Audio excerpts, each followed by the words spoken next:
Hello বন্ধুরা, আজ হচ্ছে 29শে মার্চ রবিবার। তো আজ হচ্ছে রিভুর পৈতে। তো আজকের দিনের জন্যই এত কিছু আয়োজন, সেই দিনটা হচ্ছে আজকে।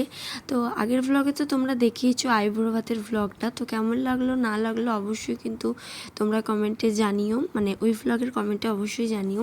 তো আমরা সকাল সকাল উঠে স্নান করে রেডি হয়ে গেছি, আর তারপর চলে এসেছি ফুলের দোকানে, কারণ কাকিমা বলেছিল আসার পথে ফুলটা নিয়ে আসতে, মানে একটা রজনীগন্ধার মালা লাগবে রিভুর জন্য। তো সেটা নিতে আমরা চলে গেছিলাম রেডি হয়ে।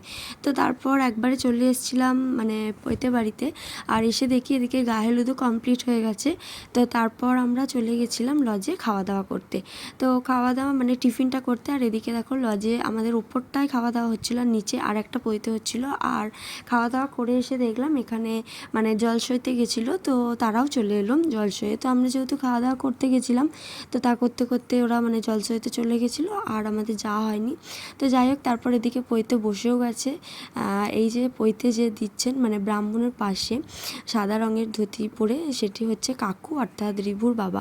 তো একে একে সমস্ত নিয়মকানুন হচ্ছে। এরপর পৈতের মেন যে নিয়ম সেটা হচ্ছে ন্যাড়া হওয়া আর কান ফোটানো। তো তারই প্রস্তুতি চলছে, আর একে একে দেখো সমস্ত নিয়মকানুন শেষ হয়ে এবার কিন্তু ন্যাড়াও হচ্ছে রিভু। তো এটার পর যেন একটা আলাদাই লাগে, মানে সত্যি ব্রহ্মচারী লাগে।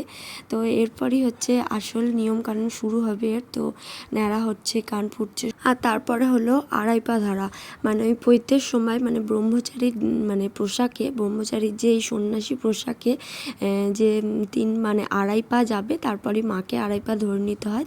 মানে তাহলে নাকি মানে ছেলে ঘরে থাকে, যেটা আর কি পৌরাণিক নিয়ম হয়ে আসছে। তো সেই হিসাবেই এখনও চলছে। তো সেই নিয়মটাও পালন করা হলো। তারপরে হয়ে গেল মানে ব্রহ্মচারীকে ভিক্ষা দেওয়া। এই 3-4 দিন তো ও মানে অন্ন খাবে না, তো চড়ু রাঁধবে আর খাবে, মানে ছোটো বাচ্চা ও তো আর করতে পারবে না। তো যাই হোক, তারপর ফলমূল খেয়ে থাকবেও। তারপর আমরা আবার চলে এসেছিলাম লজে খাওয়া দাওয়া করতে। পৈতেও শেষ হতে হতে প্রায় 4টে 4:30 বেজে গেছিলো। তারপর লজে আমরা চলে এসেছিলাম খেতে, খাওয়া দাওয়া করে তো আমরা আবার চলে গেছিলাম বাড়ি। তো তারপর দুপুরবেলা একটু রেস্ট নেওয়ার পর আমরা সন্ধ্যেবেলায় একটু হাঁটতে বেরিয়েছিলাম। তো বাড়ি থেকে লজটা ওই 2 কিলোমিটার মতো।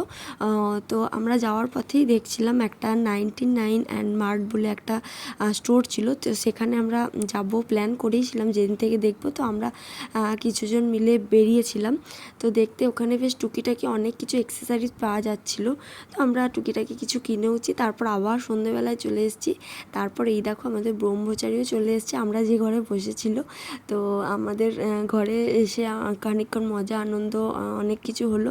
আর একে দেখে মানে সারুর রিয়াকশানটা দেখো, কী করবেও খুঁজে পাচ্ছে না। আর এদিকে ব্রহ্মচারী আমাদের আশীর্বাদ করছে। তারপর রাতের বেলা খাওয়া দাওয়া হয়ে গেল।